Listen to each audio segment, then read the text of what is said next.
لله الحمد لله رب العالمين والعاقبة للمتقين والصلاة والسلام على سيدنا ونبينا محمد وعلى آله وصحبه أجمعين. اللهم أرنا الحق حقا وارزقنا اتباعه وأرنا الباطل باطلا وارزقنا اجتنابه. سبحانك لا علم لنا إلا ما علمتنا إنك أنت العليم الحكيم. أعوذ بالله من الشيطان الرجيم. يقول الله تبارك وتعالى: ذلك ومن يعظم شعائر الله فإنها من تقوى القلوب. صدق الله العظيم. الحمد لله رب العالمين. اللهم ربنا لك الحمد كما ينبغي لجلال وجهك وعظيم سلطانك. تمام تعریفیں اللہ رب العالمین کے لیے ہیں. اللہ تبارک و تعالیٰ کے فضل و کرم سے، اس کی توفیق سے، اس کی بے پناہ نعمتوں کے ساتھ آج ہم اس مبارک گھڑی میں اللہ رب العالمین کے گھر میں حاضر ہوئے ہیں. اللہ تبارک و تعالیٰ ہمارے تمام اعمال صالحہ میں استقامت عطا فرما. اللہ تبارک و تعالیٰ ہمارے اعمال صالحہ کو اپنی بارگاہ میں قبول فرما. اللہ رب العالمین نے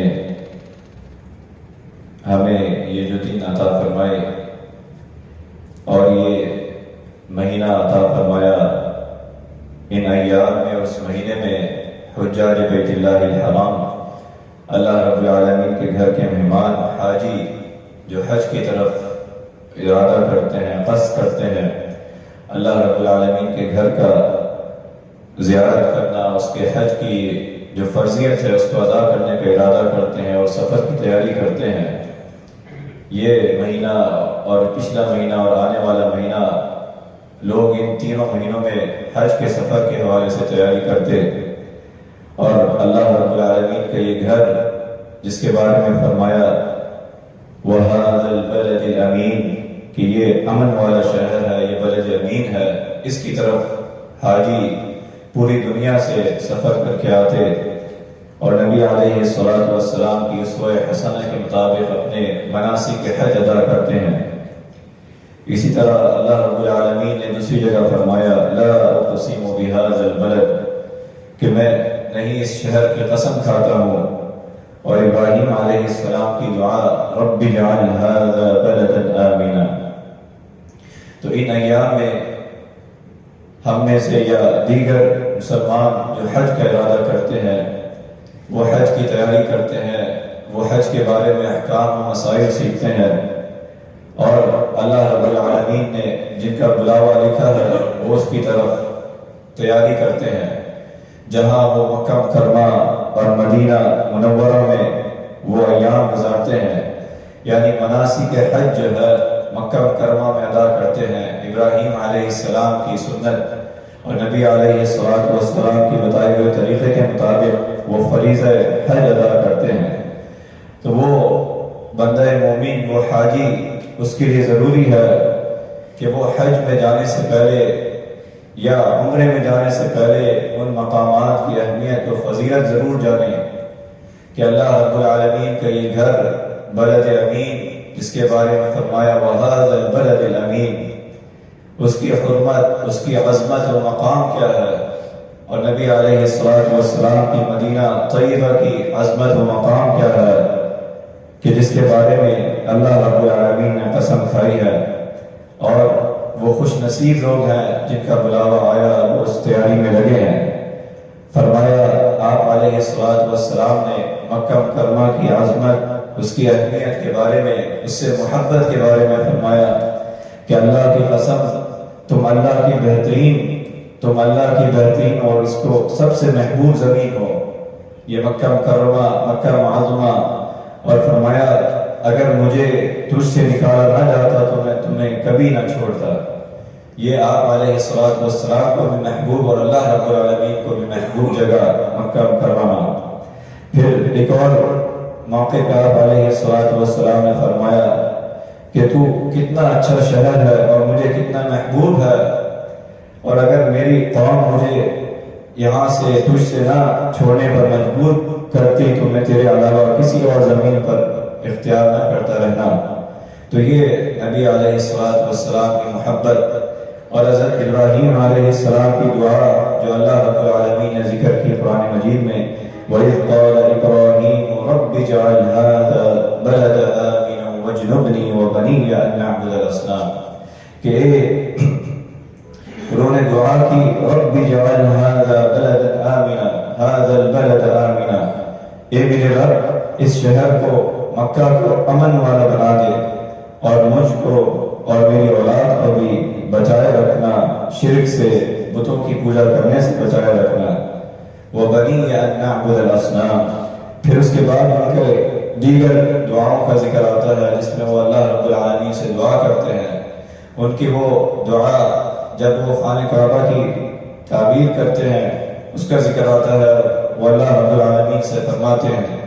ربنا تقبل منا انك انت السميع العليم، کہ اے میرے رب تقبل منا، ہمارے سے قبول فرما، اے ہمارے رب ہم دونوں سے، ابراہیم علیہ السلام اور اسماعیل علیہ السلام، بے شک تو نے ہمیں حکم دیا اور ہم نے تیرے اس گھر کی تعمیر کی، لیکن ہم سے یہ اعمال قبول بھی فرما، یہ تیرے لیے ہو، اخلاص کے ساتھ ہو، للہ ہو۔ اور اسی طرح آپ دیکھیں کہ مناسک حج میں جو ابراہیم علیہ السلام کی جو سنت ہے قربانی کی یا صفا مروہ کی، جب وہ اپنے بیٹے حضرت اسماعیل علیہ السلام ان کی والدہ کو چھوڑ کے جاتے ہیں تو وہ پوچھتی ہیں ابراہیم علیہ السلام سے بار بار کہ آپ مجھے صحرا میں کس لیے چھوڑ کے جا رہے ہیں، بار بار جب وہ پوچھتی ہیں اور پھر کہتی ہیں اللہ امرک ھذا، کہ اللہ نے آپ کو حکم دیا ہے اس چیز کا کہ آپ ہمیں یہاں چھوڑ کے جائیں، تو فرمایا اگر اللہ نے حکم دیا ہے تو اس میں پھر میں اور کچھ نہیں بولوں گی۔ تو ابراہیم علیہ السلام نے فرمایا ہاں بالکل یہ اللہ رب العالمین کا حکم ہے، تو انہوں نے کہا کہ ہم اس پہ راضی ہیں۔ ابراہیم علیہ السلام کی پھر وہ دعا ربنا انی اسکنت من ذریتی بواد غیر ذی زرع عند بیتک المحرم، کہ یہاں لوگوں کو آباد فرما، یہاں سے وہ لوگ یہاں آئیں جو بار بار یہاں آنے کی ان کے اندر تڑپ ہو، اور یہاں تیرے گھر کے ارد گرد اس کا محافظ بنا، ہمارے سے اعمال قبول فرما۔ تو یہ سارے اعمال جو مناسک حج میں ہے مکہ مکرمہ میں، وہ اللہ رب العالمین کی نبی حضرت ابراہیم علیہ السلام اور اس کی نبی علیہ السلام کی اسوہ حسنہ پر، اور یہ تمام اعمال اس کی فضیلت، اس کی عظمت کے ساتھ اس کا مقام اور بڑھ جاتا ہے جب وہ حاجی اس جگہ کی اہمیت اس کے ساتھ جو اللہ رب العالمین نے حکم دیا ہے اصل وہ مقصد سمجھ کے جاتا ہے کہ اللہ رب العالمین کو کیا مقصود ہے، کہ اللہ رب العالمین نے جو حکم دیا کہ وہ عرفات کے میدان میں جائے، وہاں دن میں گزارے اور وہ مزدلفہ میں جائے، اس حکم کا مقصد کیا ہے کہ وہ اللہ رب العالمین کی اطاعت و فرمانبرداری کے اندر آ جائے، اصل مقصد یہ ہے۔ تو یہ خانہ کعبہ مکہ مکرمہ کی فضیلت و عظمت جو نبی علیہ السلام نے فرمایا کہ اور اللہ رب العالمین نے فرمایا کہ یہ پہلا گھر ہے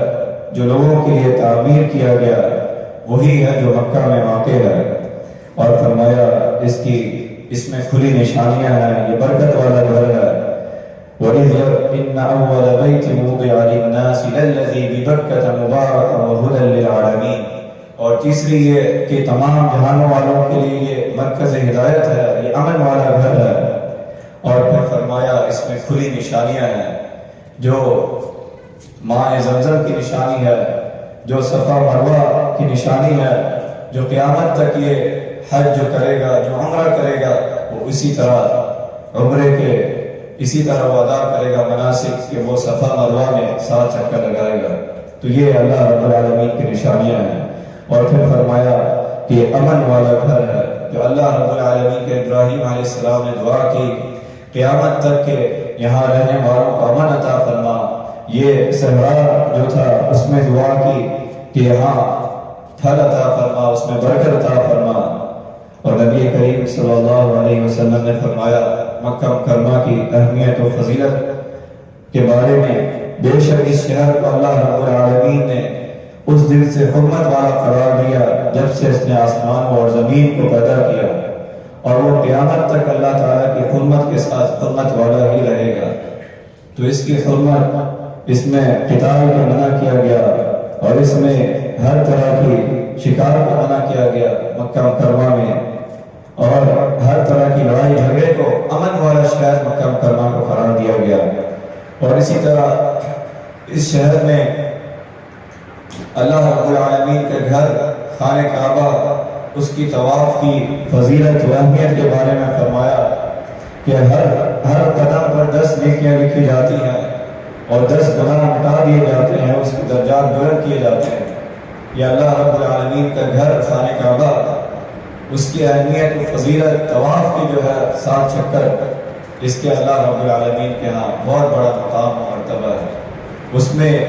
یہ اللہ رب العالمین کے طواف قربت کا ذریعہ ہے، اس میں اعمال صالحہ کا ذریعہ ہے کہ وہ دعائیں پڑھتا ہے، وہ اللہ رب العالمین سے دعائیں کرتا ہے۔ تو جتنا حاجی کو، جتنا زیارت کرنے والوں کو جو وہاں جا رہے ہیں موقع ملے ان دنوں میں حج سے پہلے وہ اللہ رب العالمین کا اس موقع سے فائدہ اٹھائیں کہ وہ طواف کریں، وہ اللہ رب العالمین کے گھر کا طواف کریں۔ اور پھر فرمایا کہ یہ مسجد حرام جو ہے یہ ان 3 مساجد میں سے ہے جس میں اللہ رب العالمین نے اور نبی علیہ الصلوۃ والسلام نے اس کے بارے میں فرمایا کہ یہ ثواب کی نیت سے ان مساجد کی طرف سفر کرنا، جس میں مسجد حرام ہے، مسجد اقصی ہے، اور میری یہ مسجد نبوی صلی اللہ علیہ وسلم ہے، کہ اگر ثواب کی نیت سے کہیں جانا ہو تو یہ 3 مساجد ہیں جس میں سے ایک مسجد حرام بھی ہے۔ اور فرمایا کہ اس مسجد حرام میں نماز کی فضیلت جو ہے، ایک نماز کی جو باجماعت فرض نماز وہ ادا کرتا ہے 1 لاکھ نمازوں سے افضل ہے دیگر مساجد میں۔ تو یہ مسجد حرام کی، مکہ مکرمہ میں مسجد حرام کی نماز فرض ادا کرنے کی اس کی فضیلت کہ وہ 1 لاکھ نماز کے برابر ہے۔ اور پھر فرمایا کہ یہ اللہ رب العالمین کا گھر ہے جس کو ابراہیم علیہ السلام کی دعا اور یہ مسلمانوں کے دلوں میں اس طرح اس کی محبت ڈال دی گئی ہے، جو ایک دفعہ حج کے لیے جائے، جو عمرے کے لیے جائے تو بار بار اس کے اندر تڑپ ہوتی ہے کہ وہ کس طرح اس گھر میں اللہ رب العالمین کے پاس جائے، کس طرح وہ اس مقام پر جائے، خانہ کعبہ میں جائے، مسجد حرام میں جائے، عمرے کے لیے جائے، طواف کے لیے جائے۔ اور پھر حاجی جو ان دنوں حج کی تیاری کر رہے ہیں، جو زندگی میں جنہوں نے اپنی جمع پونجی جمع کی اور اللہ رب العالمین سے دعا کی اور اللہ رب العالمین کا بلاوا آیا، تو وہ حاجی اس مقام کی عظمت و فضیلت جان کر جائے تاکہ وہ اس کا صحیح معنوں میں اس کا حق ادا کرے، کہ کس طرح وہ نماز ادھر ادا کرے، کس طرح وہ شعائر اللہ کی تعظیم کرے، اس میں حرمت نہ کرے کہ اللہ رب العالمین کی ساری شعائر اللہ ہے، یہ اللہ کا گھر ہے۔ پھر اسی طرح جب وہ مسجد نبوی مدینہ منورہ میں جائے، اس کی مقام و مرتبہ، اس کی فضیلت اس کے ذہن میں ہو کہ یہ مسجد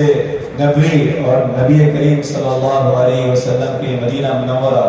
اس کا کیا مقام و مرتبہ ہے کہ اللہ رب العالمین نے مجھے یہاں بلایا،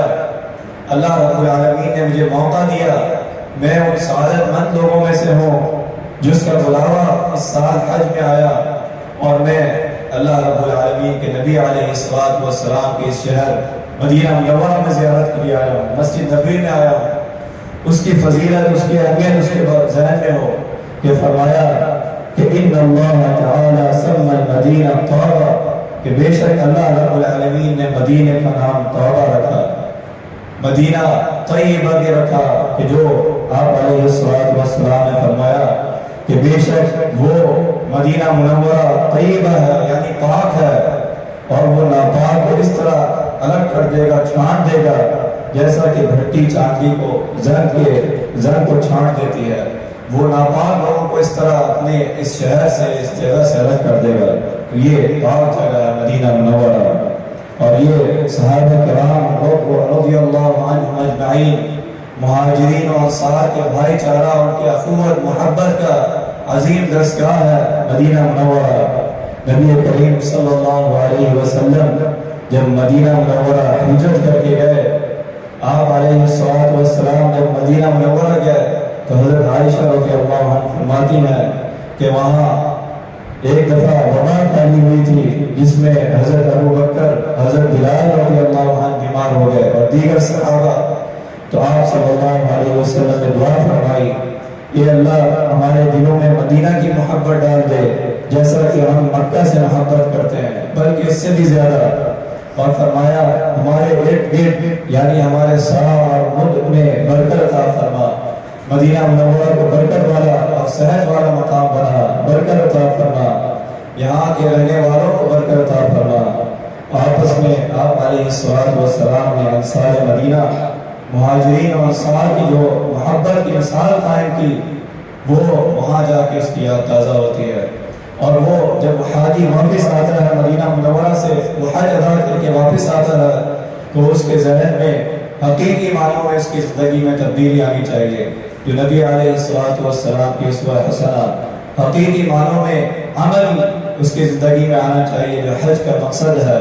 کہ اللہ رب العالمین نے فرمایا قل ان صلاتی ونسکی ومحیای ومماتی للہ رب العالمین، کہ اس کی ساری رسومات، ساری عبادت صرف اور صرف اللہ رب العالمین کے لیے ہوں۔ ایک مثال نبی علیہ السلام کے موقع پر صحابہ کرام کے فرمایا کہ ایک صحابی آئے اور انہیں کھانے کے بارے میں آپ علیہ السلام نے فرمایا کہ آج کون اس کی مہمان داری کریں گے؟ تو صحابہ کرام سب سے پوچھا گیا، آپ علیہ السلام نے پہلے اپنے گھرانے میں پوچھا تو کہا کچھ بھی نہیں ہے۔ پھر جب ایک صحابی انہیں اپنے گھر میں لے گئے اور اپنے گھر والوں کو کہا کہ چراغ بجھا دینا، کہ جب ہم کھانے میں بیٹھے بچوں کو سلا دینا بھلا کر کہ یہ اللہ کے رسول صلی اللہ علیہ وسلم کے مہمان ہیں، ہم ان کی تعظیم و تکریم کریں گے کہ اللہ رب العالمین ہم سے راضی ہو جائے گا۔ کہ یہ اہل مدینہ کا درس، یہ نبی علیہ السلام کی عظمت، ان کا درس۔ تو پھر صبح جب نبی صلی اللہ علیہ وسلم کے درسگاہ میں حاضر ہوئے تو آپ علیہ السلام نے فرمایا کہ اللہ رب العالمین نے بھی عجب کا اظہار کیا ہے، اللہ رب العالمین نے بھی خوشی و مسرت کا اظہار کیا اس واقعے پر، اور فرمایا اللہ تبارک و تعالی نے وَالَّذِينَ تَبَوَّأُوا الدَّارَ وَالْإِيمَانَ مِنْ قَبْلِهِمْ يُحِبُّونَ مَنْ هَاجَرَ إِلَيْهِمْ وَلَا يَجِدُونَ فِي صُدُورِهِمْ حَاجَةً مِّمَّا أُوتُوا، کہ وہ ان سے محبت کرتے ہیں جو ہجرت کر کر آئے، اور اس طرح اس میں اپنی جان نشاور کرتے ہیں کہ وہ اپنے آپ پر کوئی تنگی محسوس نہیں کرتے، اس طرح وہ اپنی زندگی میں اس طرح اپنے مسلمان بھائی کی عزت و تکریم کرتے ہیں، اور اس طرح وہ اللہ تبارک و تعالی اور نبی علیہ السلام کی رضا طلب کرتے ہیں۔ وَالَّذِينَ تَبَوَّأُوا الدَّارَ وَالْإِيمَانَ مِنْ قَبْلِهِمْ يُحِبُّونَ مَنْ هَاجَرَ إِلَيْهِمْ وَلَا يَجِدُونَ فِي صُدُورِهِمْ حَاجَةً۔ پھر اسی طرح مدینہ منورہ کی حرمت کے بارے میں آپ علیہ السلام نے فرمایا کہ بے شک ابراہیم علیہ السلام نے مکہ مکرمہ کو حرمت والا قرار دیا، اور مکہ والوں کے حق میں دعا کی کہ میں اہل مدینہ اور مدینہ منورہ کو حرمت والا قرار دیتا ہوں۔ اور جیسا کہ ابراہیم علیہ السلام نے مکہ کو حرمت والا قرار دیا، میں نے اہل مدینہ والوں، اہل مدینہ کے لیے دعا کی جس طرح ابراہیم علیہ السلام نے اہل مکہ کے لیے دعا کی، برکت کی، امن کی، میں اسی طرح اہل مدینہ کے لیے دعا کرتا ہوں۔ تو یہ مدینہ منورہ کی فضیلت و اہمیت۔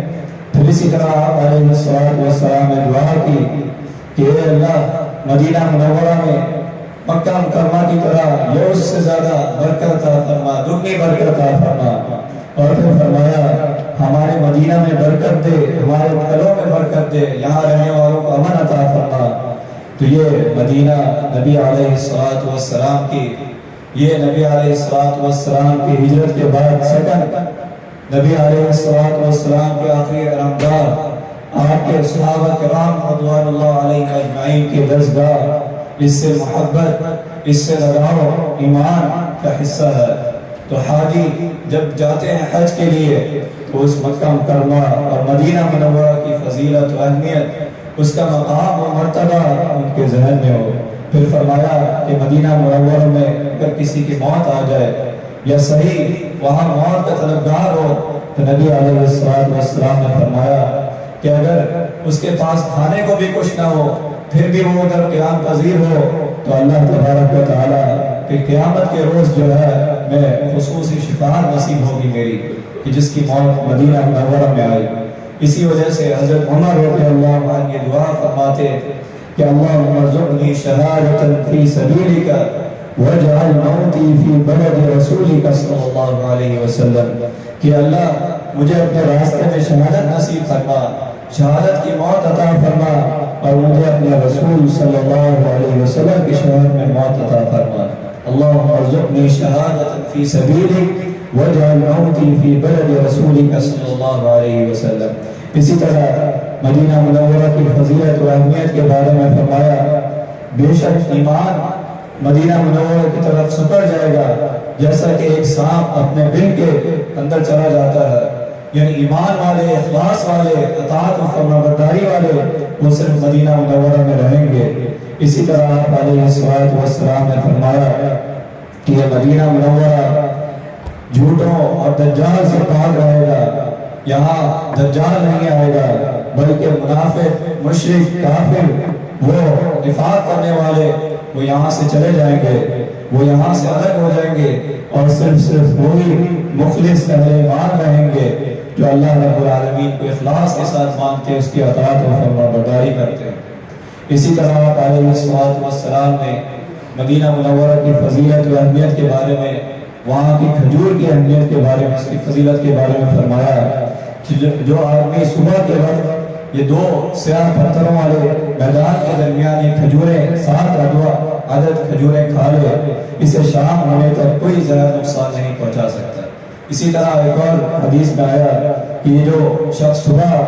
کے وقت 7 دانے عجوا کھجور کے کھا لے تو اس دن اسے کوئی چیز نقصان نہیں پہنچا سکتی، چاہے وہ جادو ہو، چاہے وہ کوئی زہریلی کوئی نقصان دے والی چیز ہو. یہ وہاں کی کھجور کی فضیلت ہے، اس کی اہمیت ہے. اسی طرح علیہ الصلوۃ والسلام نے فرمایا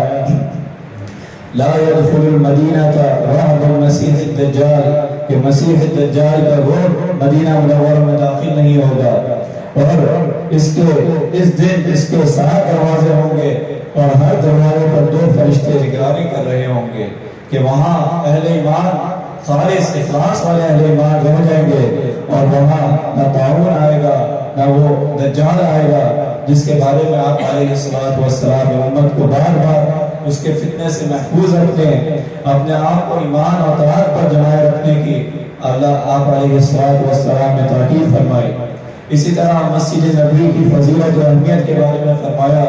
کہ وہ 3 مساجد میں سے ہے جس کے بارے میں، جس کی طرف ثواب کی نیت سے جانا یہ ثواب ہے، جس کی طرف یہ نیت کر کے جانا کہ ثواب ملے گا. اس میں سے ایک مسجد نبوی ہے، ایک مسجد حرام ہے، اور تیسری مسجد اقصی ہے. اور وہاں نماز کی فضیلت کے بارے میں فرمایا صلاۃ فی مسجد ھذا خیر من 1000 صلاۃ فیما سوا الا المسجد الحرام، کہ اس مسجد میں ایک نماز دوسری مساجد میں 1000 نمازوں سے بہتر ہے سوائے مسجد حرام کے. یعنی مسجد نبوی میں نماز ادا کرنا باجماعت وہ دوسری مساجد میں 1000 نمازوں سے بہتر ہے، اور مسجد حرام میں اس سے بھی زیادہ اس کی فضیلت ہے، تو نماز باجماعت ادا کرنا. اسی طرح مدینہ منورہ کی فضیلت و اہمیت کے بارے میں آپ علیہ الصلوۃ والسلام نے فرمایا کہ ما بین بیتی و منبری روضۃ من ریاض الجنہ، کہ یہ جو قطع زمین میرے گھر اور میرے منبر کے درمیان ہے وہ جنت کے باغیوں سے ایک باغ ہے، وہ جنت کے ٹکڑوں میں سے ایک ٹکڑا ہے کہ میرے گھر اور منبر کے درمیان جو مسجد نبوی کے اندر ہے. اسی طرح آپ علیہ الصلوۃ والسلام نے مسجد قباء کی فضیلت و اہمیت کے بارے میں فرمایا کہ یہ یہاں 2 رکعت ادا کرنا یا نوافل پڑھنا اس کا ثواب، اس کی فضیلت جس طرح ہے کہ جس طرح اس نے عمرہ کیا. فرمایا جس شخص نے اپنے گھر میں وضو کیا پھر مسجد قباء میں آیا اور اس میں نماز پڑھی تو اسے عمرے کے ثواب کے برابر ثواب ملے گا. تو یہ حاجی جس کو اللہ رب العالمین نے بلایا، اللہ رب العالمین کے گھر کی طرف بلوایا، اور وہ ان دنوں اس مہینے اور ان دنوں وہ اللہ رب العالمین کے گھر کے سفر کی تیاری کر رہا ہے. اللہ تبارک و تعالی ہم سب کو اپنے گھر میں بلائے. اللہ تبارک و تعالی تمام مسلمانوں کو حج کا موقع حج کے لیے ادا کرنے کی توفیق عطا فرمائے. جسے استطاعت دی ہے اور جسے استطاعت نہیں دی اللہ رب العالمین اسے بھی استطاعت دے کہ وہ اپنے گھر کی زیارت کرے، اور مدینہ منورہ مکہ مکرمہ کی فضیلت، اس کی اہمیت، اس کا مقام اور مرتبہ جان کر اس کی زیارت کرنا، تاکہ وہ ثمرات حاصل کر سکے جو اصل مقصود ہے، وہ اصل اپنی زندگی میں تبدیلی لا سکے کہ نہ وہاں جا کر خالی گھومنا پھرنا نہ ہو، وہاں جا کر خالی لہو لعب نہ ہو، وہاں جا کر خالی باتوں میں اپنے آپ کو مشغول کر لینا، عبادت سے دوری یا دیگر اپنے آپ کو مشغولیات میں لگا دینا، بلکہ وہاں جا کر وہاں کی عظمت کے بارے میں، وہاں کی فضیلت، وہاں سے لگن و حقیقی ایمان کی تازگی جان کر وہاں جانا، یہ ہم میں سے ہر بندے کی ذمہ داری ہے، خصوصاً حاجی جو ادھر جا رہے ہیں۔ اللہ تبارک و تعالیٰ سے دعا ہے کہ جو کچھ سنا ہے اس پر عمل کرنے کی توفیق عطا فرما۔ اللہ رب العالمین ہماری زندگیوں کو نبی کریم صلی اللہ علیہ وسلم کی سنت کے مطابق بنا دے۔ آخر دعوانا